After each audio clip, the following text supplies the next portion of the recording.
नमस्कार दर्शक बंधु। आज मु गोटे बहुत भल टॉपिक आपण मान पाखु नहीं आसी। टॉपिक टी हूँ जॉब कंसल्टेंट।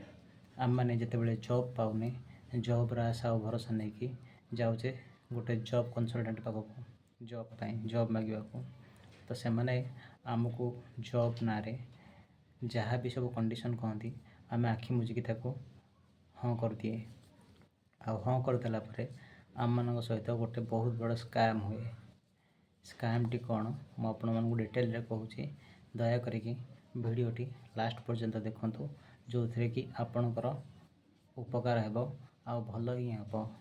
ठीक अच्छे लेट न करिकी मु वीडियोटी स्टार्ट करुँची।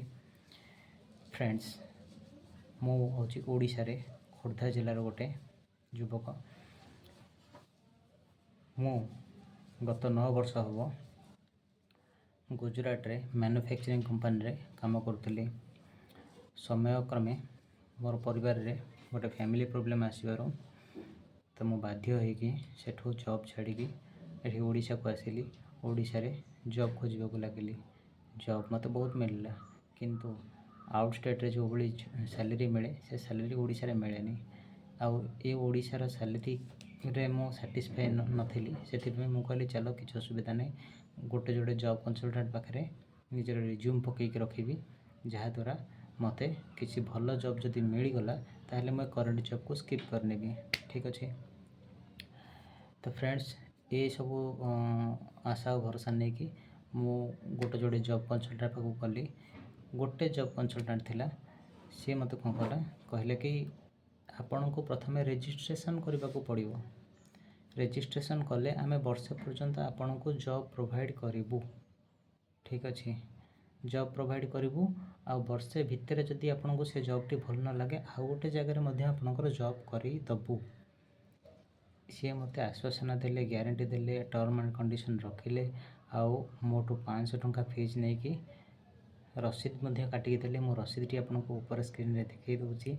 आउ कथा हूँ कौन कि जितेबले 4 दिन घटीगला 4 दिन भितर जॉब देवे कहते 4 दिन पर मुझे रिमाइंडर देली से मैंने किसी रिप्लाय देलेनी। ठीक अच्छे मु कहली किसी असुविधा नहीं समय दबा। 4 दिन पर मसे गला 1.5 मास गला आउ 1.5 मास पर मुझे जितेबाला आज से आउ थे रिमाइंडर मागिली मो उपरे रागी कथबार्ता कले। मु कहली भाई ताले मो फीस दे दिंतु आप जब जॉब न दे पारे। तापर आप फ्रेंड्स विश्वास करेंगे मत गाड़ी को लॉज कले कले तुम मैंने सक्षम नुह जॉबटे पाइबापी आम मानक कहीं इरिटेट करुच भाई तुमको जब लगुच आम रिमाइंडर दबाटा इरिटेशन बेली ताले आप कौन पाई आमको रजिस्ट्रेशन फीस मागिक रखुंट। फ्रेंड्स या पछरे मुझे मोर जड़े 2 जन से लोकालिटी रे भल फ्रेंड अच्छा मुझे सहित कथबार्ता कली। कथबार्ता करके बैकग्राउंड चेक कली और बैकग्राउंड चेक करके मुझे भिडियोटी बनाऊँगी आपण मानक अलर्ट करने कि आपण मैंने ए स्कैम रे न फसंतु। स्कैम टी कौन मुझे जन दूसरी।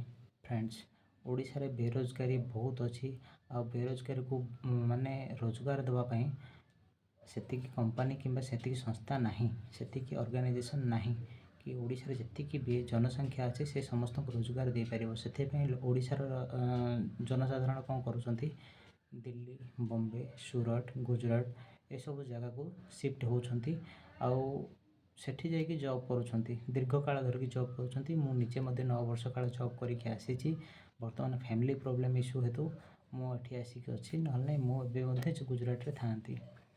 ओडिशा रे जतिकी जॉब जानी तार सत्य जानी कि जॉब मिलूनी से पलैंती आ जो मैंने जानी ना फ्रेशर माइंड पिला जॉब खोजुंट से धरिकी स्कैम कर दौरान एमती किसी संस्था स्कैम कौन करुँचा विषय पूरा डिटेल्स आपको जनाऊँगी दयाकोरी शुणु।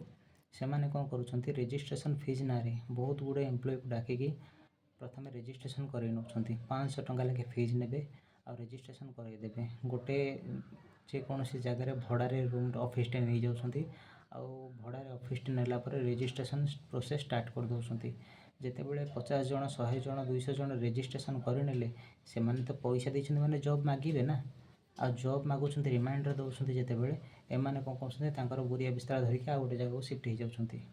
एग्जांपल ମୁଁ ଯେଉଁଠିକି ଯାଇଥିଲି ସିଏ ହେଉଛି ବାପୁଜୀ ନଗର, ଭୁବନେଶ୍ୱର ବାପୁଜୀ ନଗର। ଭୁବନେଶ୍ୱର ବାପୁଜୀ ନଗରରେ ତାଙ୍କ ଅଫିସ୍ ଥିଲା। ସେମାନେ 1.5 ମାସ 2 ମାସ 3 ମାସ ଭିତରେ ସେମାନେ କ'ଣ କଲେ, ଦେଖିଲେ ରେଜିଷ୍ଟ୍ରେସନ୍ ଫିଜ୍ ବହୁତ ଗୁଡ଼ିଏ ଜମା ହେଇଗଲାଣି, ଆମେ ସେତିକି ଜବ୍ ତ ପ୍ରୋଭାଇଡ଼୍ କରିପାରିବୁନୁ। ବର୍ତ୍ତମାନ କ'ଣ କଲେ, ତାଙ୍କ ସଂସ୍ଥାର ନାଁ ବଦଳେଇ ଦେଲେ। ନାଁ ବଦଳେଇକି ବାପୁଜୀ ନଗରରୁ ଶହୀଦ ନଗରକୁ ସିଫ୍ଟ ହେଇଗଲେ। ଠିକ୍ ଅଛି। ଏବେ ମୁଁ ଯାଇକି ବାପୁଜୀ ନଗର ଦେଖେ ସେ ଅଫିସ୍ ଖାଲି, ସେଠି କେହି ନାହାନ୍ତି। ଫ୍ରେଣ୍ଡସ୍, ଏଇଭଳି ଭାବରେ ସ୍କାମ୍ ହେଉଛି। ଆପଣମାନେ ଭଲ ଭାବରେ ଜାଣିଛନ୍ତି ଓଡ଼ିଶାରେ ବେରୋଜଗାରୀ ଯେତିକି, ଜବ୍ ମିଳିପାରିବ ନାହିଁ। ଜବ୍ କନସଲଟାଣ୍ଟ ଆସନ୍ତୁ କିମ୍ବା କୌଣସି ଭଗବାନ ଆସନ୍ତୁ, ଜବ୍ କେଉଁଠୁ ଆଣିବେ ସେମାନେ? ଯେତେବେଳେ ସଂସ୍ଥା ନାହିଁ ତ ଜବ୍ ଦେବେ କେମିତି? ଏଇଟା ଆପଣମାନେ ବେସିକ୍ ନଲେଜ୍ ମୁଣ୍ଡ ଭିତରେ ଭର୍ତ୍ତି କରନ୍ତୁ।